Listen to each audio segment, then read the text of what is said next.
3 గంటలు ఉంటుందండి వచనము, వినండి. అన్నిటికంటే బైబిల్లో శ్రేష్టమైనది ఏంటంటే వాక్యం వినటం. అందరూ వాక్యము వినరు, ఎందుకో చెప్పాలా? వినుటకు వేగెర పడువారై ఉండాలి, చెప్పుటకు కాదు. చెప్పేవారంతా చెప్పినట్లుగా నడవరు.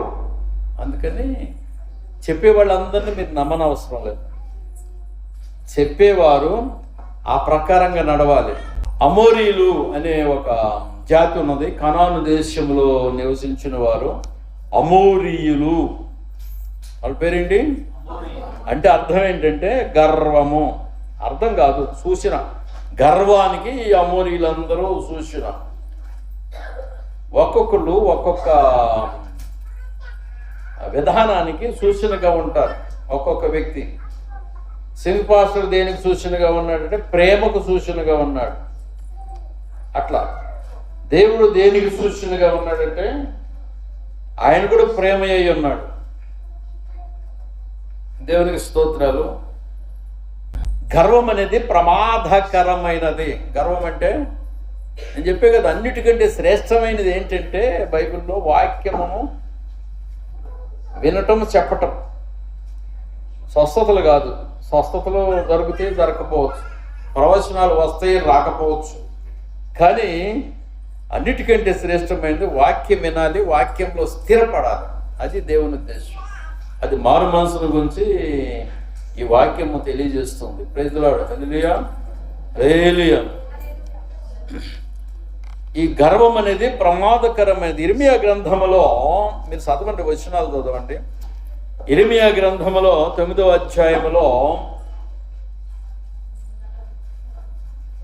9వ అధ్యాయము 23వ వచనము, 24వ వచనం. ఇర్మియా గ్రంథం 9వ అధ్యాయము.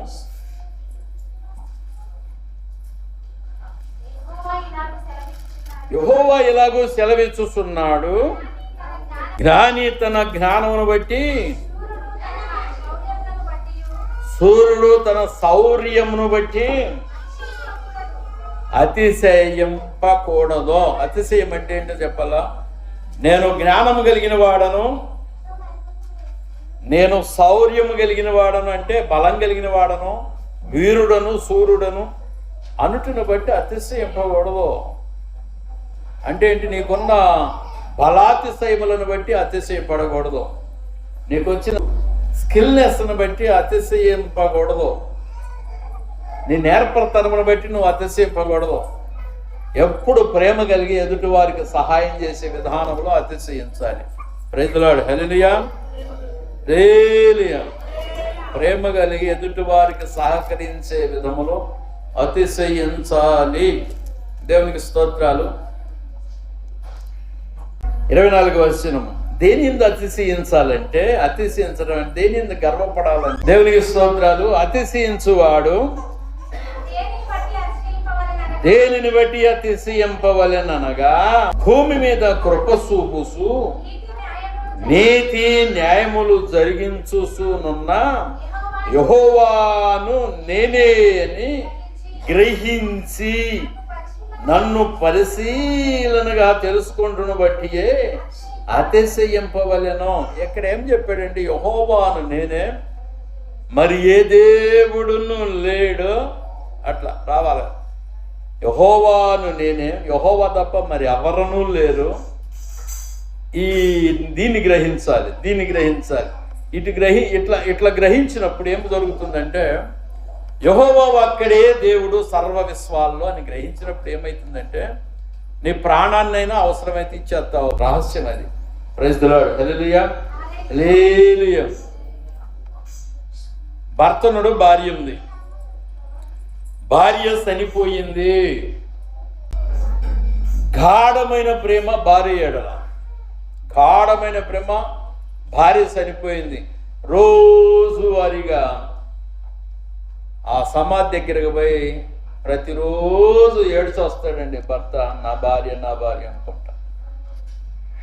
అంటే ఆమె కొరకు ప్రాణాంతకముగా ప్రేమిస్తున్నాడు. ఆమె చచ్చిపోయేటప్పుడు ఒక మాట ఉన్నదట, నేనైతే చచ్చిపోతున్నాను, నేను చనిపోయిన తర్వాత నాకు బదులు వేరే ఆమెను చేసుకోవు కదా అన్నదంట ఆ పెళ్ళం. ఎందుకని? బతుకున్నప్పుడు రోషం, నన్ను కాక ఇంకొక దాన్ని చేసుకుంటాడు ఈ మగుడు అని బతుకుండగానే రోషంతో. మరి నువ్వు చచ్చిపోయిన తర్వాత ఆయనతో ఎవరు కాపురం చేయాలి? ఎవరు? నువ్వు చచ్చిపోయి బొందలోకి పోయి మట్టిలోకి పోయి ఆయనతో ఎవరు ఉండాలా కదా? ఆయనకి ఎవరు అన్నం వండి పెట్టాలా? బట్టలు ఎవరు పెట్టాలా? ఇల్లు చూసుకునేది, తుడిచేది, అదంతా అంటు రుద్దేది ఎవరు చేయాలా? ఆయనే చేసుకుంటాడా? అడిగిందంట అమ్మ చచ్చిపోయే ముందు, ఎవరిని చేసుకోకని అడిగిందంట. ఇది న్యాయం కాదు. మాటలు అర్థమైతే గ్రహించాలి. యెహోవాయే దేవుడని గ్రహించాలి. ఇది నేనే చెప్పున్నాను. యెహోవా యందే అతిశయించాలి. రథాలను బట్టి అతిశయించకూడదు. రథములు అనగా కార్లు, ఈ కాలంలో బస్సులను బట్టి అతిశయించకూడదు. ధనధాన్యములను బట్టి అతిశయించకూడదు. బిల్డింగులను చూసుకొని మురిసిపోకూడదు. అందసందాలను చూసి, ఉద్యోగాలను చూసుకొని అతిశయించకూడదు. దేవుణ్ణి బట్టి అతిశయించాలని వాక్యం బోధిస్తుంది. నేను యెహోవాను కలిగి ఉన్నాను, నిజమైన దేవుణ్ణి కలిగి ఉన్నాను అని దాని యందే అతిశయపడాలి, గర్వించాలి. కానీ నీవు గర్వించడానికి నీకు ఈ లోకంలో ఏదీ లేదు. రైతులాడు హల్లెలూయా. ఏముందండి నీకు? మీ నాన్న కానీ మీ తాతను కానీ కాస్త గుర్తు చేసుకో. వాళ్ళు ఏడున్నారు ఇప్పుడు? అమ్మా, అయ్యా ఎక్కడున్నారు? మట్టిలో మట్టి అయిపోయారు కదా, లేదా కాలబెట్టి ఉంటే బూడిదైపోయారు కదా. వాళ్ళని కాస్త గుర్తు చేసుకో. నీకు అతిశయం ఏముంది ఈ లోకంలో? అందుకనే పరలోకమందు ధనం కూర్చుకునుడి, దేవుని సేవకునికి సహాయం చేసి సేవను జరిగించండి. మీటింగ్లు పెట్టడం కానీ, లేక సువార్త అందించే విషయంలో కానీ, దేవుని సేవార్థమై ప్రతిదీ జరిగించండి అని వాక్యంలో బోధించబడింది. పరలోకమందు ధనము కూర్చుకునుడి, అక్కడ తుప్పు పట్టదు, దొంగలు దొంగిలను. భూమి మీద అయితే దొంగిలిస్తారు, మీరు ధనము కూర్చుకుంటే భూమి మీద అని ఇలా వాక్యం ఉందండి. దేవునికి స్తోత్రాలు. గర్వము ప్రమాదకరమైనది. నువ్వు గర్విస్తే పాడైపోతావు. దేవునికి స్తోత్రాలు. హల్లెలూయా. నాశనమునకు ముందు గర్వము నడుచును. ఏమన్నాను? నాశనం జరిగే ముందు గర్వము నడుస్తుందని వాక్యం బోధిస్తుంది. నాశనమునకు ముందు గర్వము నడుచును. సామెతల గ్రంథం 16వ అధ్యాయం 18వ వాక్యంలో రాయబడింది.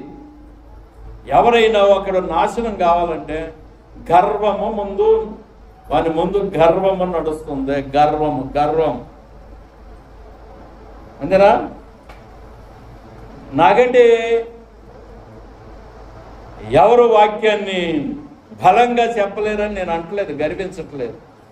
నాకున్న టాలెంట్ని బట్టి నేను ఏదో చెప్తున్నానండి, ఎక్కడో నేర్చుకుని వచ్చి. అంతవరకే. నాకంటే గొప్పగా చెప్పేవాళ్ళు ఉన్నారు. అటు విషయంలో నేను గర్వపట్టలేదు. నాకు గర్వం అవసరం లేదు. దేవుని వాక్యాన్ని కలిగి ఉంటే దాన్ని చెప్పగలిగితే చాలు అన్నట్టు సంతోషపడుతున్నాను. Praise the lord. నాశనానికి ముందు గర్వము నడుస్తుంది. Praise the Lord. హల్లెలూయా. ఇంకోటి సామెతల గ్రంథం 16వ అధ్యాయం 18వ వాక్యం ఒకటి. తర్వాత ఏమన్నాడంటే సామెతల గ్రంథంలో 18వ అధ్యాయం 12వ వాక్యం. 18వ అధ్యాయం సామెతల గ్రంథము 12వ వాక్యంలో గమనించండి. 18, 12వ వాక్యంలో. మీకు వాక్యాలు అర్థం కావట్లేదా? నేనేమైనా English మాట్లాడుతున్నానా? Am I speaking in English to you? The word of God? మాట్లాడుతున్నానా? నీ వాక్యం అర్థం కావట్లేదు. ఎందుకు అర్థం కాదు? తెలుగు మాట్లాడుతున్నా. హిందీ కూడా రాదు నాకైతే. తెలుగుకి నేను మాట్లాడితే అర్థం కావట్లా బ్రదరా? అర్థం కావట్లా? తెలుగు భాష అర్థం కావట్లా? మైకులోంచి ఆడకు రావట్లేదు ఆ వాక్యం. తప్పది. నేను ఇంగ్లీష్ మాట్లాడట్లేదు. నాకు ఇంగ్లీష్ వస్తుంది, కొద్ది గొప్ప వస్తుంది, కానీ అంత ఫ్లూయెన్సీ రాదు. దేవునికి స్తోత్రాలు. 18వ అధ్యాయం 12వ వచనాన్ని చూడండి. సామెతల గ్రంథంలో 18వ అధ్యాయం 12వ వాక్యంలో 18వ అధ్యాయము 12వ వాక్యంలో సంగతి వినక ముందు ప్రత్యుత్తరం ఇచ్చువాడు. అందుకని నేను ఇవ్వనండి. నిజ నిర్ధారణ తెలిసేదాకా ఎవరిని ఖండించట్లేదు. నాకు ఖండించే అధికారం ఉంది. ఎందుకని నా జ్ఞానం కలిగింది. అందుకని ప్రజలాడు నాకు తెలివి వచ్చింది. ఇలాంటి ఆడవాళ్ళు కూడా ఉంటారా దేవుడా అని నాకు తెలుసు. అలాంటి ఆడవాళ్ళ గురించి ఈ బాబులగాంలో ఒక సంఘటన, తర్వాత ఈ బోనకాలని ఒకటి ఉంటుంది ఖమ్మం జిల్లా, ఒక సంఘటన. మామ కోడలకి రంకులు, మామ కోడలకి రంకులు. నాకు చాలా కోపం వస్తుంది. ఆ మామగారు కొడుకుని ఎట్లా నాశనం చేసుకున్నాడు. బోనకాల్లో కొడుకు దుబాయ్ పోయి వచ్చాడు. బోనకాల్లో కొడుకు ఇంటికి వచ్చే వరకు దుబాయ్ నుంచి ఈ కోడలకను మామకి నడుస్తుంది కథ. అది పిల్ల బయట పెట్టింది, పిల్లని చంపేశారు అనుకుంటా, కుక్కేసాడు, గోనెలో కుక్కేసాడు, పడేసినట్టున్నారు. అది పేపర్లోనూ టీవీలోనూ వచ్చిందండి, వార్తలు వచ్చినాయి. బోనకాలు మదర్ దగ్గర ఉంటుంది, సిరినామల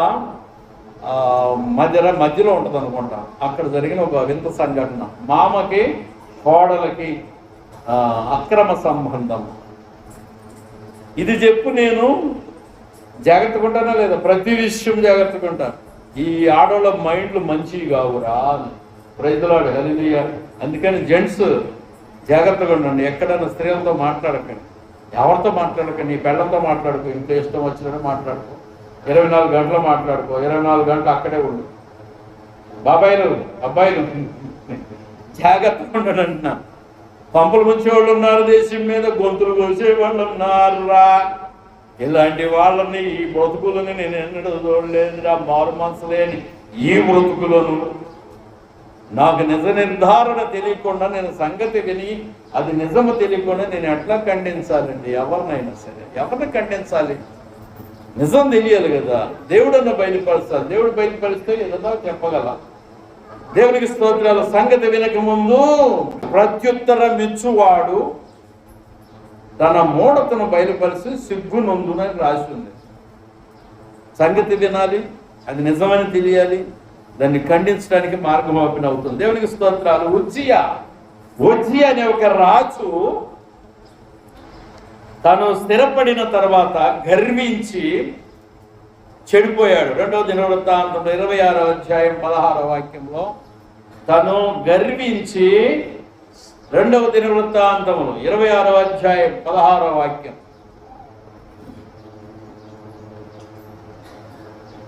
2వ దినవృత్తాంతముల గ్రంథము 26వ అధ్యాయం 16వ వాక్యం.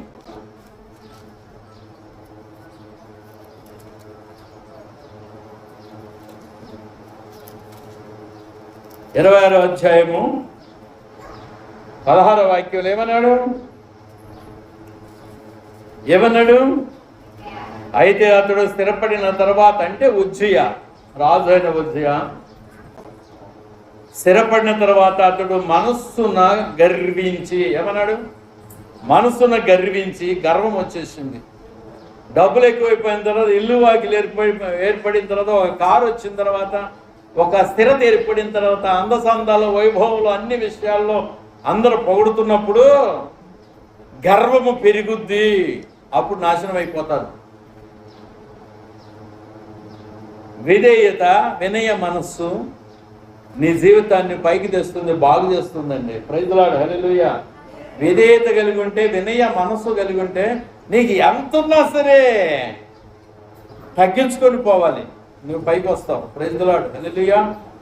ఎప్పుడు గర్వం పనికిరాదు. దేవునికి స్తోత్రాలు. అతడు మనసును గర్వించి, అతడు స్థిరపడిన తర్వాత మనసును గర్వించి చెడిపోయాను. అతడు ధూపపీఠం మీద ధూపము వేయుటకై యెహోవా మందిరములో ప్రవేశించి తన దేవుడైన యెహోవా మీద ద్రోహము చేయగా అని రాసింది. స్థిరపడిన తర్వాత, స్థిరపడనన్ని రోజులు ఇష్టానుసారమైన జీవితం కాదు, దేవునికి లోబడి ఉంటారు. స్థిరపడతారు. ఇప్పుడు అంటే కొన్ని రకాల గర్వాలు ఉన్నాయండి భూమి మీద. గర్వం అనేది కొన్ని రకాలు ఉంది. నీకు బుద్ధి కలుగుటకు నేను చెప్పుకుంటుని, నీకు అర్థం అయితే మంచిది, అర్థం కాకపోతే నీవు నశించిపోతావమ్మా అయ్యా. రైతులాడు నాశనం కాకుండా నేను చెప్పుస్తున్నాను. రైతులాడు నీ ఇష్టం. పెద్దలు చెప్పిన మాట సద్ది మూట రో అన్నాడు దాని అవునా? పెద్దలు చెప్పిన మాట సద్ది మూట. ప్రైజులాడు హల్లెలూయా. కారు నడిపే విషయంలో ఈ పిల్లకాయలే నాకు పెద్దలు. ప్రైజులాడు హల్లెలూయా. అవును, పిల్లలే పెద్దలు. దేవునికి స్తోత్రం. నాకు ట్రిక్స్ తెలియదు, కారు నడుపుతా కానీ ట్రిక్స్ తెలియదు, తప్పించుకునే ట్రిక్స్ తెలియదు డేంజర్ పాయింట్లో. హల్లెలూయా. దేవునికి స్తోత్రాలు. మన కొన్ని రకాల గర్వాలను, స్వనీతి గర్వము. స్వనీతి గర్వము ఎక్కడుందంటే సొంకరి పరిసయ్యుడు అనేవాడు ఉన్నారు. వాళ్ళ ఉదాంతం లోకాసు వార్త 18వ అధ్యాయంలో 9 నుంచి 15 వచనం వరకు చదివినప్పుడు ఆ పరిసయ్యుడు ప్రార్థనలో స్వనీతి ఉన్నది. అంతవరకే చెప్తున్న వాక్యం, దాన్ని నేను ఎక్కువ చెప్పలేను. సొంకరి ప్రార్థనలో స్వనీతి లేదు కానీ విధేయత ఉన్నది. పరిసయ్యుడు ఏమంటాడు? అన్నింటిలో నేనే గొప్పవాడిని, వాడే వ్యభిచారి, నేను కాదు. నేనేమో వారానికి 2 సార్లు ఉపవాసం అంటే వాడు ఉండడం, నేనేమో దశంభాగాలు భాగిస్తా వాడు ఇవ్వడం, సొంకర ఇవ్వడం అని ఇలాగా వాడిని తగ్గించడం, ఈయనేమో హెచ్చించుకోవడం. ఇదే ఉందా దాంట్లో? చూడండి, ఈ యొక్క 18వ అధ్యాయంలో 9 నుంచి 15 వాక్యంలో స్వనీతి ఉంది. ఎప్పుడైతే వాక్యం చెప్పడంలో గొప్పవాళ్ళు అవుతారో స్వనీతి వచ్చేస్తుంది. ఎప్పుడైతే ప్రార్థన చేయడంలో గంటల గంటల ప్రార్థన చేస్తారో స్వనీతి వచ్చేస్తుంది.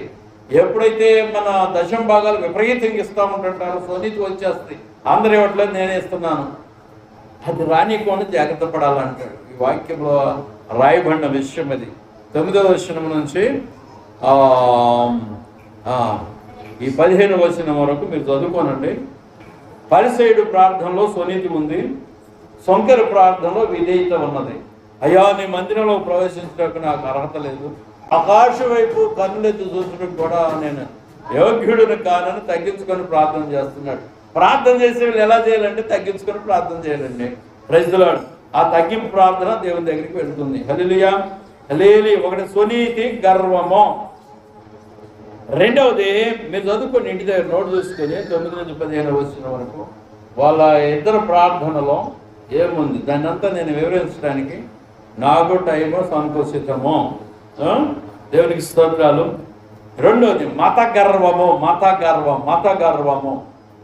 నువ్వు హిందువుడు అయితేనే నిన్ను బతకనిస్తాను, క్రైస్తవుడు అయితే నిన్ను బతకనీయనరా, ముస్లిం అయితే నిన్ను బ్రతకనీయనరా అనే శోధన రాబోతుంది భారతదేశంలో.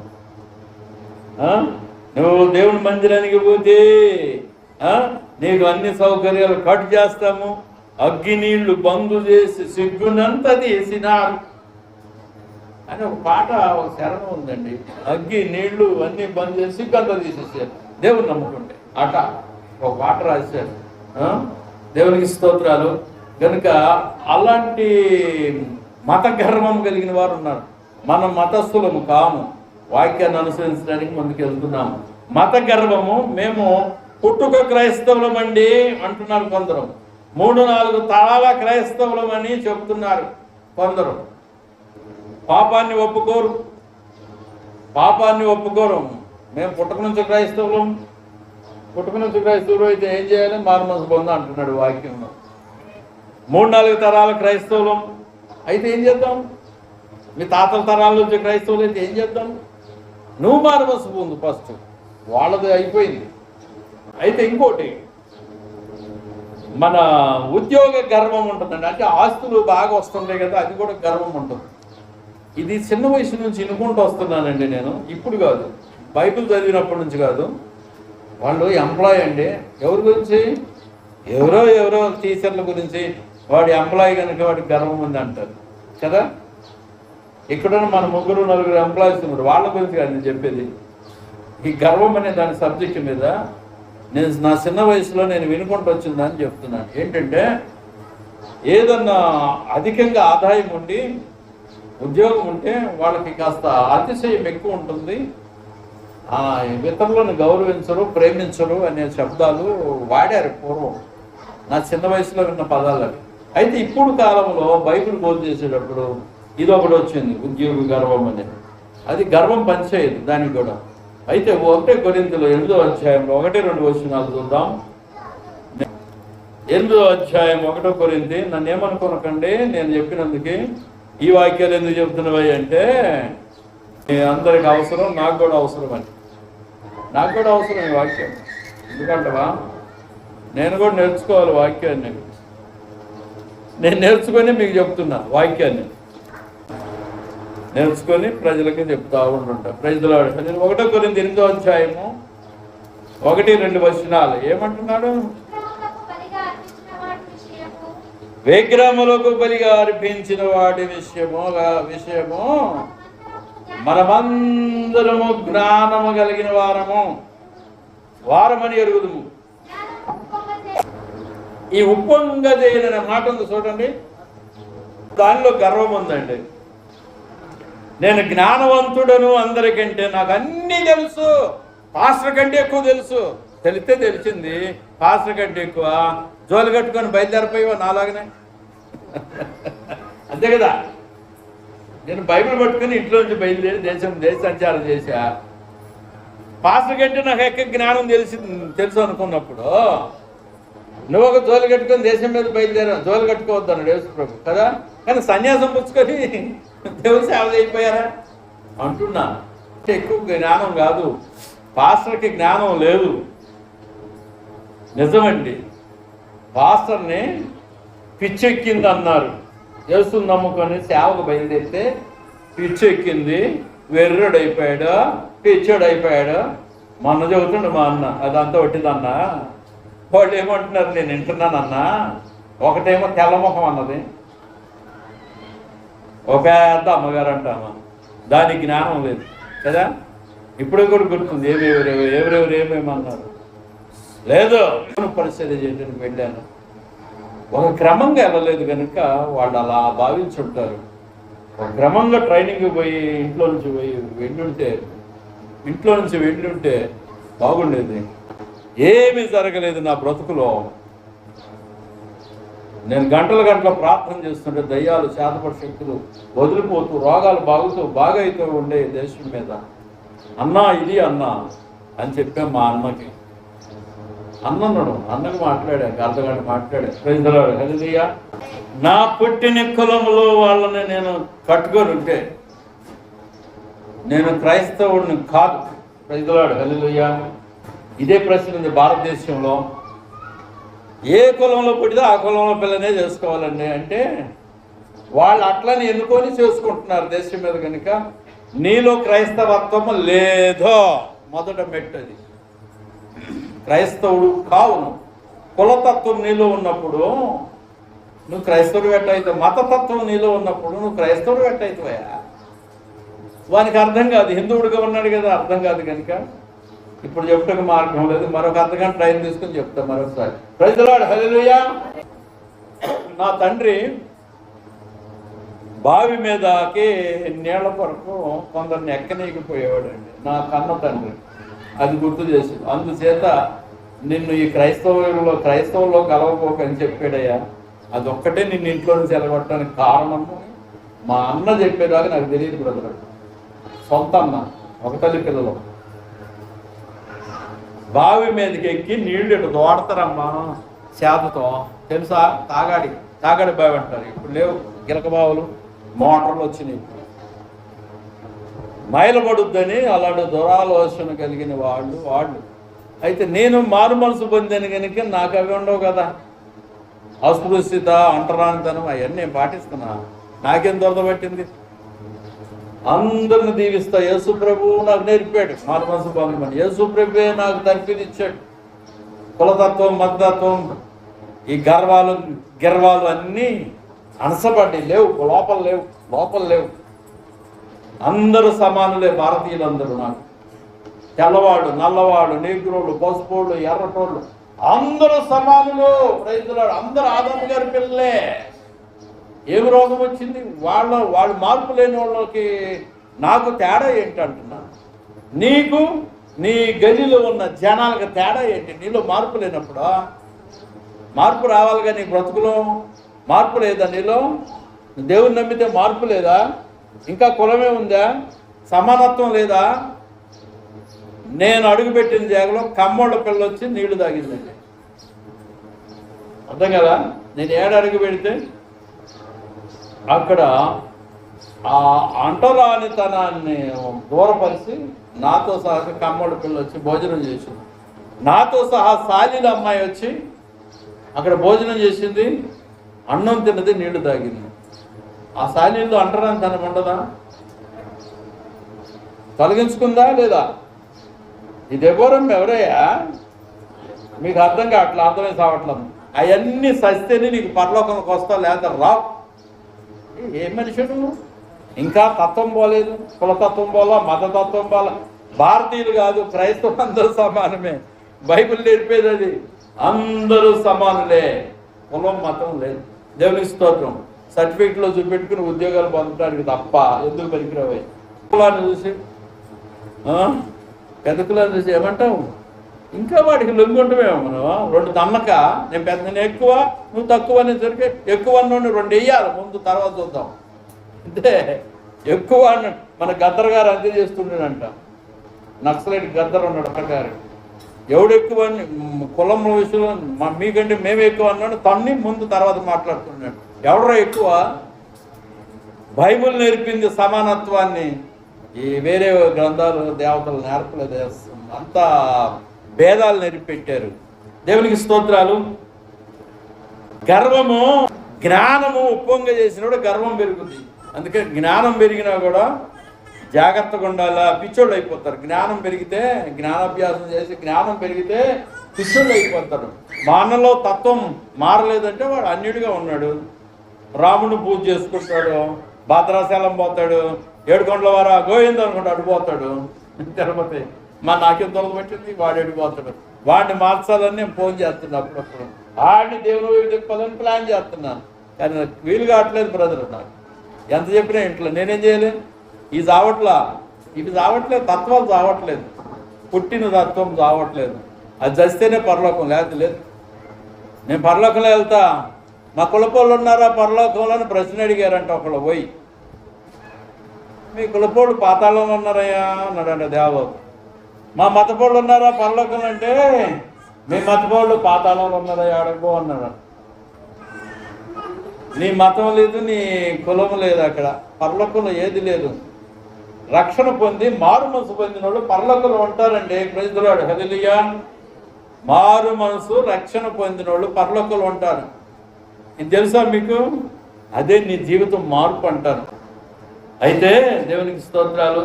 ఇంకోటి, మన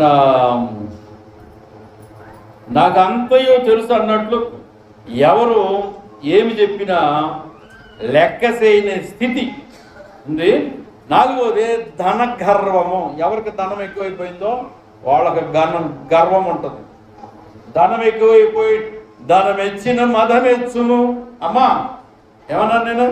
ధనం ఎచ్చితే మదం పెరుగుద్దా? డబ్బు పెరిగిన వాళ్ళకి. అందుకని ధన గర్వం అంటాడు. ద్వితీయోపదేశకాండంలో 8వ అధ్యాయం 18వ వచనము, 2 వచనాలతో ముగిస్తాం, వచ్చే వారం చూసుకుందాం. ద్వితీయోపదేశకాండము 8వ అధ్యాయం 18వ వచనం చూడండి. 1వ దినవృత్తాంతంలో 29వ అధ్యాయము 12వ వాక్యము తీసుకోనండి. మన ద్వితీయోపదేశకాండము 8వ అధ్యాయము 18వ వాక్యం. 8వ అధ్యాయము 18వ వాక్యం.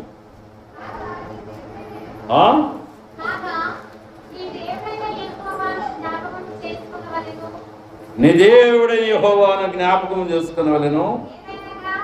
ఏలయనగా తాను నీ పితరులతో ప్రమాణము చేసినట్లు తన నిబంధనను నేటి వలె స్థాపింపవలనని మీరు భాగ్యము సంపాదించుకున్నట్టుకై మీకు సామర్థ్యము కలుగజేసినవాడు ఆయనే. ఏమన్నాడమ్మా? భాగ్యం అంటే ఏంటి? డబ్బులు, ధనం. ఏం భాగ్యమా? భాగ్యం అంటే ఏంటి? ధనం అన్నట్టు. ధనం పేరు అది. నీ భాగ్యం అనే పేరు ఏంటనుకున్నావు? ధనం పేరు అది. భాగ్యం అంటే అర్థం అది. భాగ్యము సంపాదించుకున్నట్టుకై అంటే భాగ్యం పెరిగినప్పుడు, ధనం పెరిగినప్పుడు గర్వం వస్తుందని వాక్యం బోధిస్తుంది. ఇంకోటి దినవృత్తాంతములో, రాజుల గ్రంథం తర్వాత ఉంటుందంటే దినవృత్తాంతంలో 1వ దినవృత్తాంతంలో 29వ అధ్యాయము 12వ వచనంలో ఏమంటుంటే ఐశ్వర్యమును గొప్పతనమును నీ వలన కలుగును. ఐశ్వర్యమును గొప్పతనమును నీ వలన కలుగును. నీవు సమస్తమును ఏలువాడవు. బలమును పరాక్రమమును నీ దానములు హెచ్చించు వాడవును. అందరికీ బలం ఇచ్చువాడవును నీవే. హెచ్చించేవాడవును, బలం ఇచ్చేవాడవు నీవే. Praise the lord. దేవుడే బలం ఇచ్చేది. నీకు బలం రావాలంటే దేవుడే, నీకు ఇల్లు రావాలంటే దేవుడే కారణము, నీకు కారు రావాలంటే దేవుడే కారణము, నీకు 2 వీలర్ రావాలంటే దేవుడే కారణము, నీ ఆయుష్ ఆరోగ్యం బాగుండాలంటే దేవుడే కారణము, నీ రెక్కలు బాగుండాలంటే దేవుడే కారణము, నీ కాళ్ళు చేతులు బాగుండాలంటే దేవుడే కారణము, మన జరిగిన యాక్సిడెంట్లో నా కాళ్ళు తిరగలేదంటే దేవుడే కారణము, బండికే దెబ్బ తగిలింది కానీ నాకు తగల, అర్థం కదా, దేవుడే కారణం.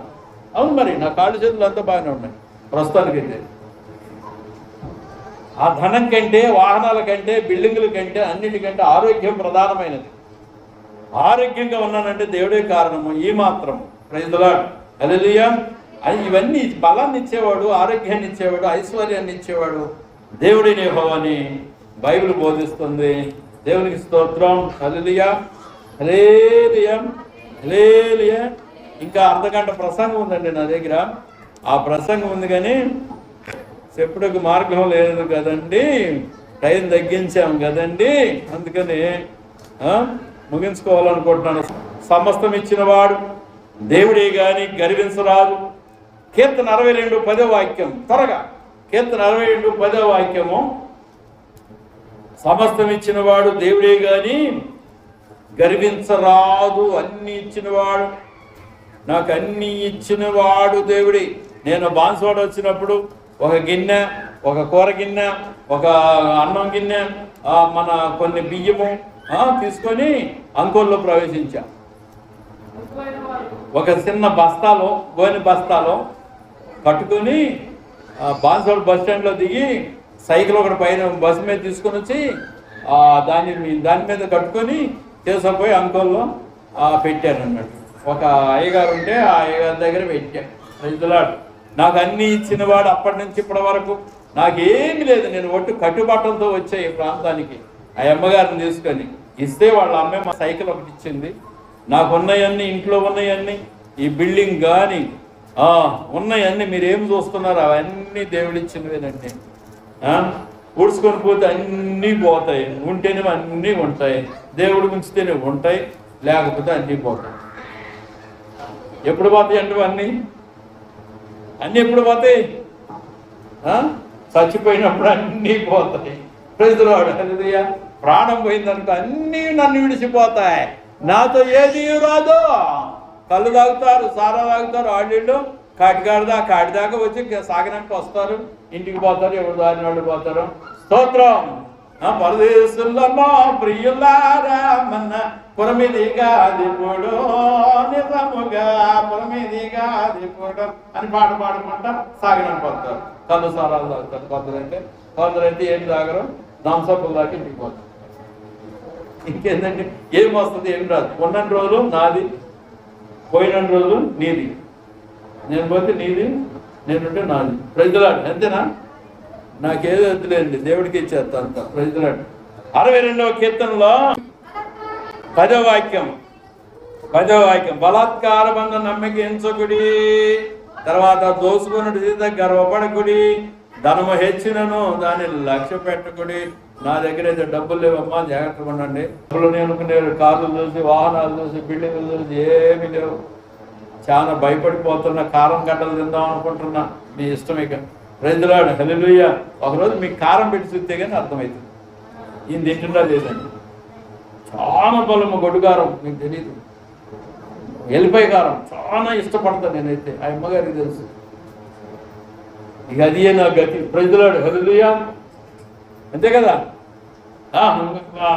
1 తిమోతి 6వ అధ్యాయం 9వ వాక్యంలో ఒక మాట ఉంది, దేవుని వలన కలిగినది అని తెలుసుకొని ధీనత్వం కలిగి ఉందామో.